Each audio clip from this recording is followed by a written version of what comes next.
तो hello guys, तो आप लोगों के सामने सवाल दिया है। डीसी शंट मोटर जिनके आर्मेचर एवं फील्ड रेजिस्टेंस का प्रतिरोध इतना है, 250 वोल्ट वो 1500 आरपीएम की गति से घूमती है और मोटर 21.25 एम्पीयर के प्रदायसों से धारा ग्रहण करती है। यदि क्षेत्र कुंडली में 50 ओम का गति नियंत्रक प्रतिरोध लगा दिया जाए तो समान बल लागू पर गति क्या होगी। अगर हम शंट मोटर के, जैसे शंट मोटर है, ठीक, शंट मोटर के अगर हम श्रेणी क्रम में रियोस्टेट लगा देते हैं यहाँ, तो क्या होता है, स्पीड बढ़ जाती है। क्या होता है, स्पीड बढ़ जाती है। तो 1500 आरपीएम से तो ज्यादा होगी, ये कन्फर्म। अब क्या है, इसमें कह रहा है हमारा मैग्नेटिक फ्लक्स का मान क्षेत्र धारा के समानुपाती होता है। तो मैग्नेटिक फ्लक्स क्षेत्र धारा के समानुपाती है, तो हमने वैल्यू सारा लिख लिया, ठीक, सारा वैल्यू लिख लिया, ठीक। अरे ऐसे अब हमारा क्या है, फार्मूला कौन सा लगेगा, EB1 पान EB2 N1 पान N2 ISH1 पान ISH2। ISH2 की वैल्यू निकाल लिया, IA1 की वैल्यू हमने कैलकुलेट करके निकाल लिया। आप लोग इसको उतार लीजिए। तो हमने उतार लिया, ठीक। तो अब हम लोग क्या करते हैं, अब इसके आगे चलते हैं। तो उतार लीजिए।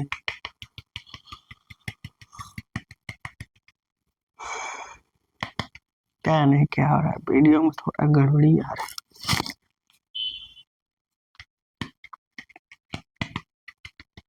यहाँ IA1 का मान निकालिए। अब समान बल गुण पर मोटर की गति क्या होगी।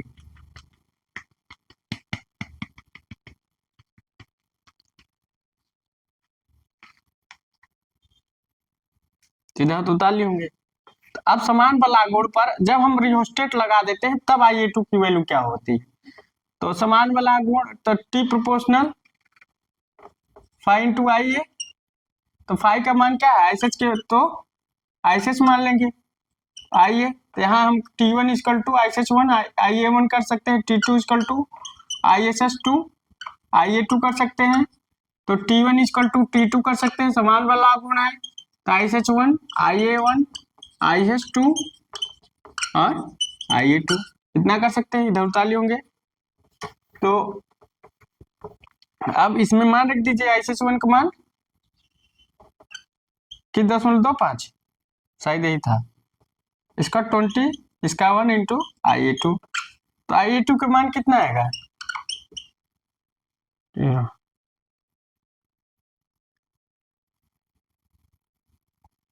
25 एम्पीयर। कितना, 25 आएगी, 1.25 तो 0,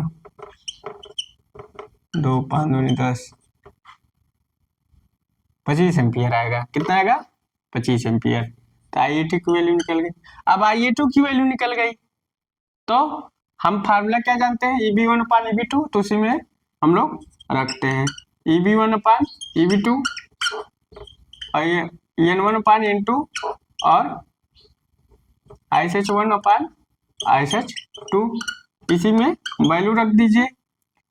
अभी EB1 का मान हमने निकाला नहीं है, ना EB2 का मान निकाला है। तो EB1 और EB2 का मान निकालते हैं, इसको डिलीट कर देते पहले। EB1 का मान निकालते हैं V माइनस IA1 RA। तो V का मान कितना है, 250, IA1 का मान 20, RA का मान 0.5। तो 250 माइनस 20 तो कितना आएगा, 10 आएगा। तो 240। EB1 का मान ऐसे EB2 का मान निकाल लीजिए, V minus IA2 RA। 250 minus 25, RA का मान 0.5, तो 250 1.25 237.5 ते EB2 की वैल्यू हो गई। तब बता लीजिए, तो उस फार्मूले में हम लोग रख देंगे। तो EB2 की वैल्यू ज्ञात हो गई, समझ रहे होंगे। Ab2 की वैल्यू ज्ञात हो गई, तो Ia1 की वैल्यू ज्ञात हो गई और Ia2 की वैल्यू, ISH1 ISH2 की वैल्यू और Eb1 Eb2 की वैल्यू इधर वाला आप लोग डाल लीजिए। अब उसी फार्मूले में रख देंगे तो एंटी की स्पीड निकल आएगी।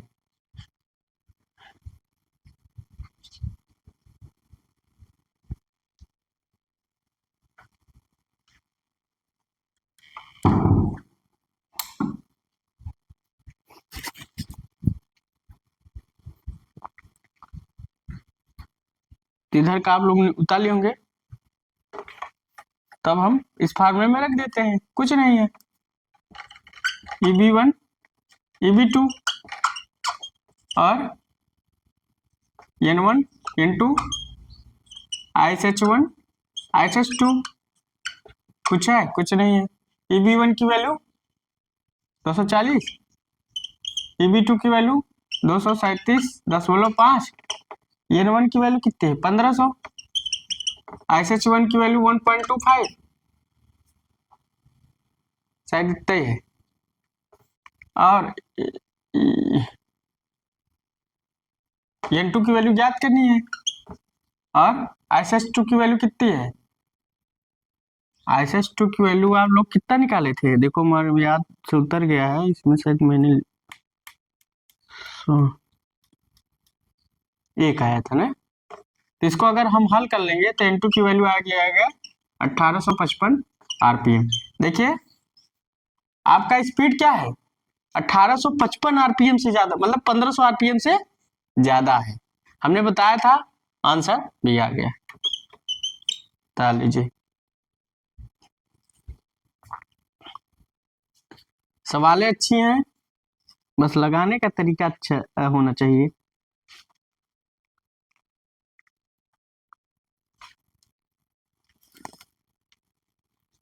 देखिए एक सवाल और अच्छा है, इसको हम आप लोग उतारे होंगे, इसको मिटा देते, पुश करके आप लोग उतार लीजिएगा। सवाल अच्छा है तो लगाना भी अच्छा पड़ेगा। सर आगे कह रहा है 200 वोल्ट और 900 RPM, 900 RPM DC shunt motor, shunt motor, shunt motor के आर्मेचर के साथ, आर्मेचर के साथ, आर्मेचर के साथ कितना प्रतिरोध लगा दिया जाए?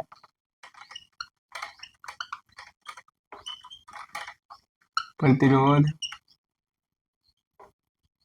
लगा दिया जाए, लगा दिया जाए कि इसकी गति, इसकी स्पीड 800 RPM हो जाए, PM हो जाए।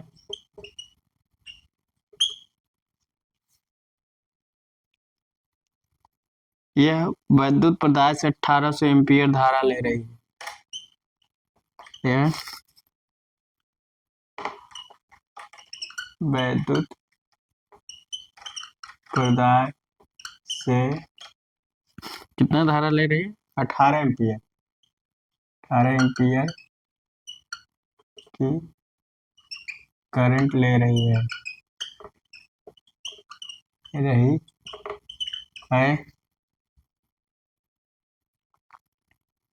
आर्मेचर रेजिस्टेंस 0.4 ओम है।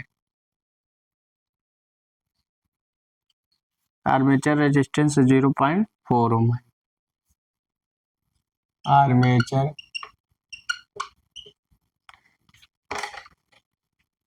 इसको हम थोड़ा सा डिलीट करते हैं।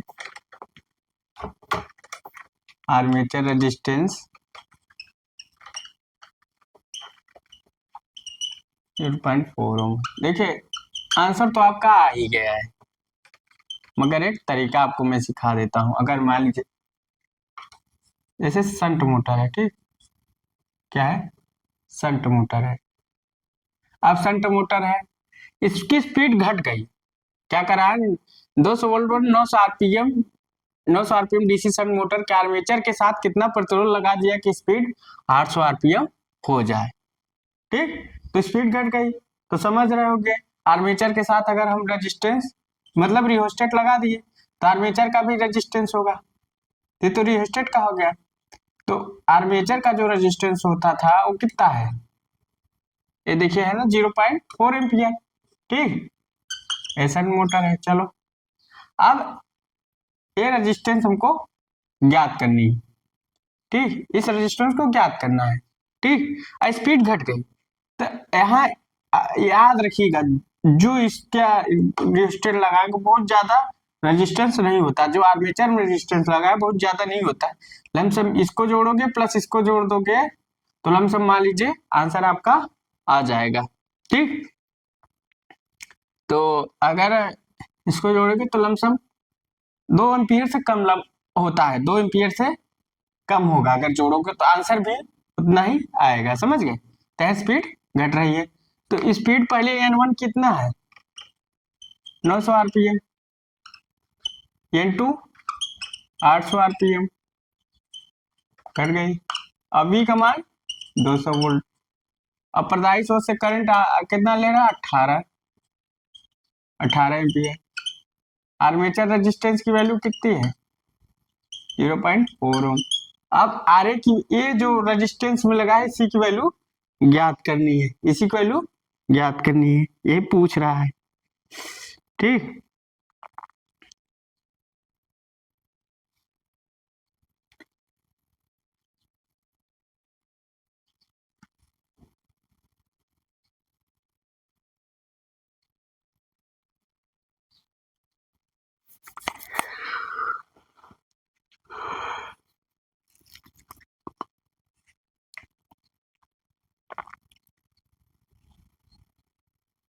तो देखिए फर्स्ट कंडीशन में अगर हमारा जो, अब इसको आपको पता लग गया होगा किसमें कौन सा फार्मूला लगेगा, क्योंकि शंट मोटर में फ्लक्स कांटेस्ट है, EB1 अपान EB2 अपान N1 अपान N2, ये फार्मूला लगेगा, ये तो अंदाज लग गया, ठीक।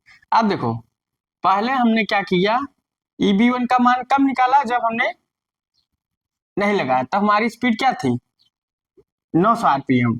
जब हम एक बार हम EB1 का मान तब निकालेंगे जब हमने क्या किया, रेजिस्टेंस नहीं लगाया, फिर जब रेजिस्टेंस निकालेंगे तब EB2 का मान निकालेंगे, तो उस कंडीशन में N2 का मान हमारा इतना आया था, ठीक। तो हमें RA का मान है, तो जो रेजिस्टेंस R का मान, तब इस कंडीशन में हम लोग R का मान निकालेंगे, ठीक। तो EB1 का मान निकाल लेते हैं। अब एक चीज याद रख लीजिए, जब भी आर्मेचर रेजिस्टेंस या आर्मेचर वोल्टेज कंट्रोल मेथड से जब हम लोग स्पीड कंट्रोल लेते हैं तो वहां कांस्टेंट टार्क होता है, क्या होता है, कांस्टेंट टार्क, टार्क क्या होता है, कांस्टेंट होता है। और जब टार्क कांस्टेंट होता है तो करंट क्या होगी, हम लोग सेम मान लेते हैं, IA1 I2 equal to I मान लेते हैं, एक चीज याद रखिएगा, ठीक। तो चाहे IA1 IA2 और I, उस कंडीशन में हम लोग क्या मान लेंगे, जो प्रदायी से करंट आ रही है, मान लो कितना आ रही है 18 एम्पियर की, तो इस कंडीशन में अगर आर्मेचर वोल्टेज कंट्रोल मेथड में कांस्टेंट टार्क हमने पढ़ा था, कांस्टेंट टार्क होता है, तो टार्क हमने कांस्टेंट मान लिया, I1 I2 कांस्टेंट मान ली, टोटल आई सप्लाई करंट के इक्वल हो जाएगी, ठीक। तो आर्मेचर में वही करंट आएगी। तो अब इस कंडीशन में पहले हम लोग क्या निकालेंगे, जब हमने रेजिस्टेंस तो नहीं लगाया था तब हम EB1 की वैल्यू मान निकालेंगे, तो B 200, IA1 की वैल्यू अगर रखें, मान लीजिए फार्मूले में रख देते हैं B माइनस IA1 RA, तो 200, IA1 की वैल्यू कितनी है 18, तो यहाँ कितना 18 एम्पियर, 18 इंटू RA की वैल्यू दिए 0.4, तो 218, 18×4 = 72, तो 7.2 कितना आएगा? 200 बाई 10 बोलो 8 आएगा क्या? मतलब 200 7.2 0 8 2 9 192.8, ये V1 की वैल्यू आ गई। और ऐसे ही V2 की वैल्यू ज्ञात कर लेते हैं। V माइनस, अभी V2 की वैल्यू कब आएगी? जब हमारी क्या होती है, रेजिस्टेंस लगा होता है। लिखेंगे when resistance add, when armature, when resistance add, जब हम रेजिस्टेंस ऐड करते हैं, तो रेजिस्टेंस ऐड क्या करते हैं? EB1 V minus RA plus R into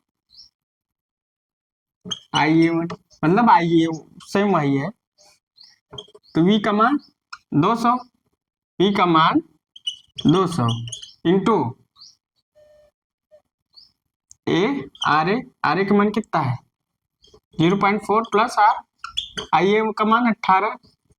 अब इसकी वैल्यू यहाँ रख देंगे तो आंसर आ जाएगा। कुछ था, कुछ नहीं था। इसकी वैल्यू हम यहाँ रख देंगे तो आंसर आ जाएगा। इधर उतार लिए होंगे, तो इसकी वैल्यू इधर रख देते हैं। सवाल कुछ नहीं था, बस आदमी को फंसाने के लिए। EB1 की वैल्यू रख देते हैं, EB1 अपान EB2 और N1 अपान N2। तो EB1 की वैल्यू हम लोग रख देते हैं 192.8, EB2 की value 200 minus 0.4 plus R into 18, और N1 की वैल्यू कितनी है?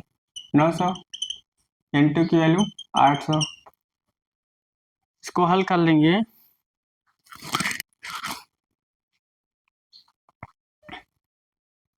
इसको हल कर लेंगे तो आपका आंसर आ जाएगा। इसको हल कर लीजिएगा आप लोग, अब मैं हल नहीं करूंगा।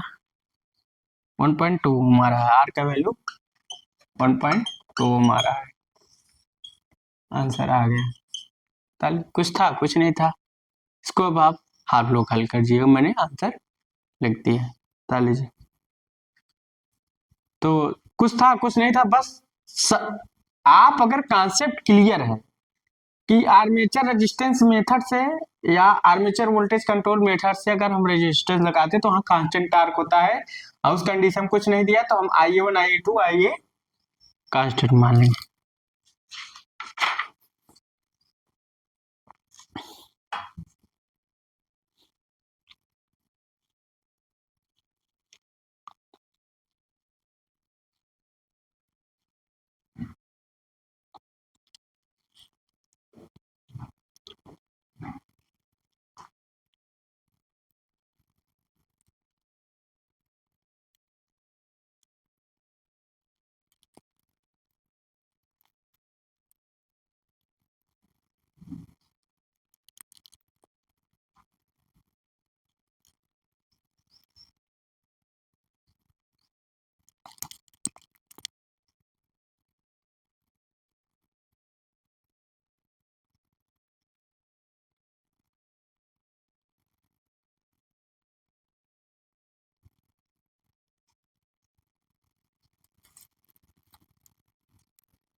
एक सवाल और है, लगाते हैं, बढ़िया सवाल है। तो हम लोग लिखते हैं, बता लिए होंगे आप लोग। तो आंसर आपका आ ही भी गया होगा। सवाल अच्छे हैं, चलो लगा दे रहे हैं। लास्ट है, उसके बाद लिखा है एक 10 MHP, सर 10 MHP है, 200 volt, 220 volt, 900 RPM,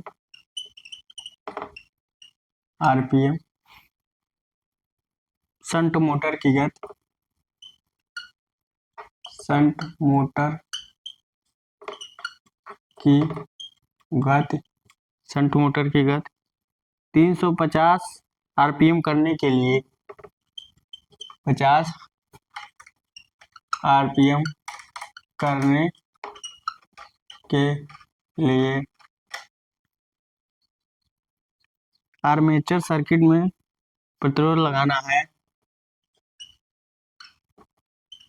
armature circuit, armature circuit में क्या लगाना है? प्रतिरोध लगाना है। प्रतिरोध लगाना है। मोटर की शंट फील्ड करंट 2 एम्पीयर पर स्थिर है। मोटर की shunt field current, shunt field current, field current 2 ampere पर स्थित है। क्या है? स्थित है। मोटर का आर्मेचर प्रतिरोध, मोटर का आर्मेचर रेजिस्टेंस 0.5 ओम है। यदि मोटर का बल आघूर्ण भी स्थिर हो, यदि मोटर का बल आघूर्ण स्थिर हो और मोटर की दक्षता प्रसार और मोटर की दक्षता कितनी हो? 85% हो,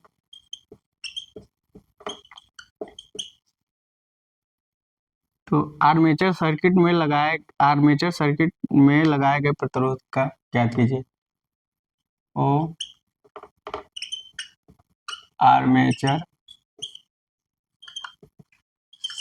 सर्किट में लगाए गए प्रतिरोध का मान ज्ञात कीजिए। कुछ नहीं है, प्रतिरोध का मान ज्ञात। आंसर तो लग गया होगा, आप लोग समझ गए होंगे कि आंसर क्या लगेगा। क्योंकि भाई देखिए 0.5 ओम पहले से ये शंट मोटर है, अगर स्पीड तो कम होगी, ये तो पता है, स्पीड हमारी कम होगी 900 आरपीएम, ठीक। तो स्पीड हमारी कम होगी। देखो 900 आरपीएम है शंट मोटर की गति 350 आरपीएम करने के लिए, मतलब कम हो गई। तो मेथड तो यही होगा। तो इसके रेजिस्टेंस में एक तो आर्मेचर का रेजिस्टेंस आ रहे 0.5 ओम है, ठीक। अभी तो आपको पता लग गया है कि क्या करना है। तो इसका रेजिस्टेंस हमको पूछ रहा है, यही फिर पूछ रहा है। कंडीशन सेम है, कंडीशन सेम है। तो लमसम 2 एम्पियर से कम आएगा, देखिएगा आंसर 2 एम्पियर, तो 0.5 ओम। स्पीड ज्यादा कम हो रही है, यहाँ देखो अगर मान लीजिए आपकी स्पीड कितनी कम होती, 900 से 800, तो लमसम उतना आता 1.5 एम्पियर, और स्पीड बहुत कम हो रही, मतलब आई प्रोपोर्शनल आर और ई प्रोपोर्शनल ई बी इंटू 5। तो 5 आई के मान लीजिए, तो क्या है रेजिस्टेंस, हम जब कम रेजिस्टेंस क्या कर रहे हैं, रेजिस्टेंस जब हम बढ़ा रहे हैं तो स्पीड हमारी बहुत कम हो रही, मतलब अगर रेजिस्टेंस बढ़ा रहे करंट कम हो रही। और ऐसा नहीं, ऐसे समझिए, ऐसे अंदाज में मान लीजिए, तो उस समय हमारा रेजिस्टेंस कितना था, 1.2 था, आंसर निकाले थे। तो अगर हमारा स्पीड 900 से 350 एम्पियर हो, मतलब रेजिस्टेंस और बढ़ेगा, रेजिस्टेंस और बढ़ेगा, तो लगभग 4 ओम तक जाएगा, अंदाज कर लीजिए, क्योंकि 500 गुना कम हो गया, मतलब 500 कम हुआ इस स्पीड से। अगर इस स्पीड की करस्पॉन्डिंग तुलना की जाए तो हिसाब से हम लोग अंदाज करके निकाल लेते हैं, कैलकुलेट कर लेंगे। अब देखिए, अगर ऐसा होता है तो कांस्टेंट टार्क होता है, टार्क तो अगर दिया हो ना दिया हो तो टार्क तो कांस्टेंट होना ही है। टार्क क्या है, कांस्टेंट है, क्या है, कांस्टेंट है। इस कंडीशन में IA1 इक्वल टू IA2 बराबर मान लेते हैं, कितना है,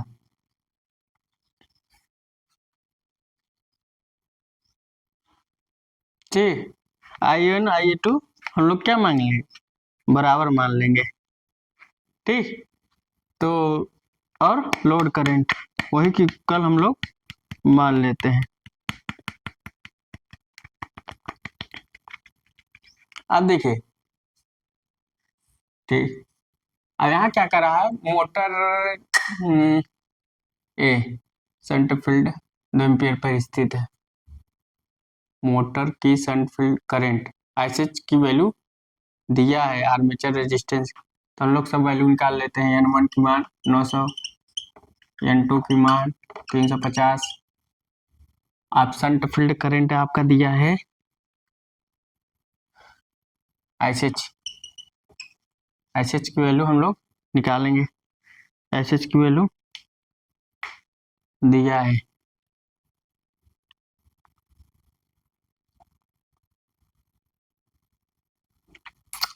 ISH की वैल्यू दिया है 2 एम्पियर, और कुछ तो नहीं दिया है, आर्मेचर रेजिस्टेंस का वैल्यू दिया है 0.5 ओम, हो गया।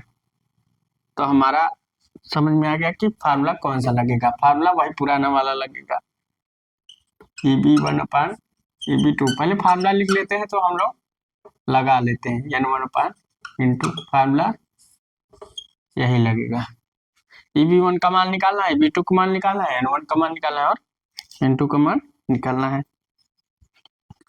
तो क्या किया जाए, EB1 का मान निकाल लेते हैं, तो साला कंडीशन सब सही है जो हमने बताया था। तो अब क्या कर रहा है, 10 MHP की है और दक्षता भी है, इससे लोड करंट निकालना है, P बराबर VI, ऐसे करिए, मान लीजिए आपको बोलते P बराबर VI कर लिया करिए, I equal to P/V, P क्या आउटपुट पावर है, तो 10 इंटू 735.5 इंटू V का मान कितना है 220 इंटू इफिशियंसी 85, तो 0.85, ठीक, 85% 100, हाँ तो 0.8, तो आपका आंसर आ जाएगा, कैलकुलेट करिएगा तो आंसर आ जाएगा आपका 39.33, 39.33। अब IA की वैल्यू आ जाएगी, आई सप्लाई करंट की वैल्यू ये है, यही तो सप्लाई करंट की वैल्यू जो प्रदायी सोर्स से ले रही है, ठीक। तो I इंटू ISH, तो 39.33, ISH की वैल्यू कितनी है 2, तो 37.33, ठीक, तो 37.33 IA की वैल्यू आ गई। अब IA की वैल्यू आएगी, क्यों हमको IA की वैल्यू निकालनी है पता है? तो इस फार्मूले में इधर क्यों ताली होंगे आप लोग, वैल्यू तो करना है, क्योंकि इस फार्मूले में V1 की value V minus IA1 RA, इसलिए हमें IA1 की वैल्यू निकालनी, समझ गए होंगे? तो ये वैल्यू कब है? जब हमने रेजिस्टेंस ऐड नहीं किया था तब हमारी स्पीड 900 आरपीएम थी। TB1 की वैल्यू निकाल लेते हैं, 220 माइनस IA1 की वैल्यू कितनी है? ये है, हम IA1 की वैल्यू निकाल लें तो 37.33 और RA की वैल्यू 0.5 है। तो कैलकुलेट करेंगे, EB1 की वैल्यू कैलकुलेट कर लीजिए आप लोग कल से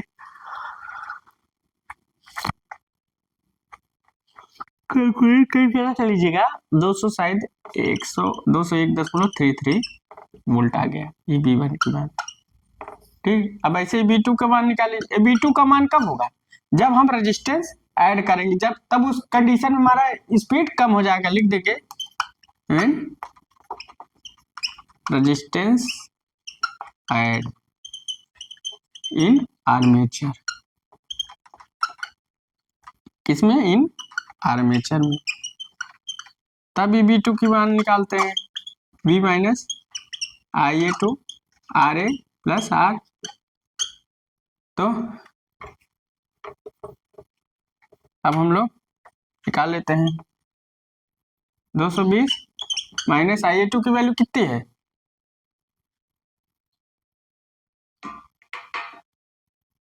वही है, सेम है, कहाँ गया? 37.33 0.5 प्लस RA। अब इसी में B1 और B2 का मान रख देते हैं, तो EB1 अपान EB2 N1 अपान N2। तो EB1 का मान हम लोग निकाल लेते हैं, 201.33। EB2 का मान हम लोग निकालेंगे 33 इंटू 0.5 प्लस R।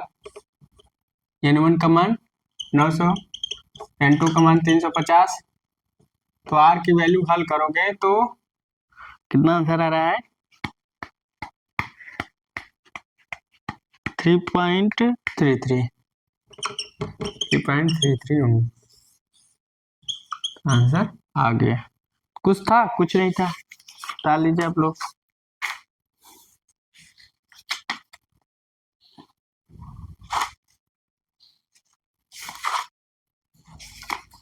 लगभग जितना डीसी शंट मोटर से अभी लगभग जितना आ रहा था हमने लगवा दिया है।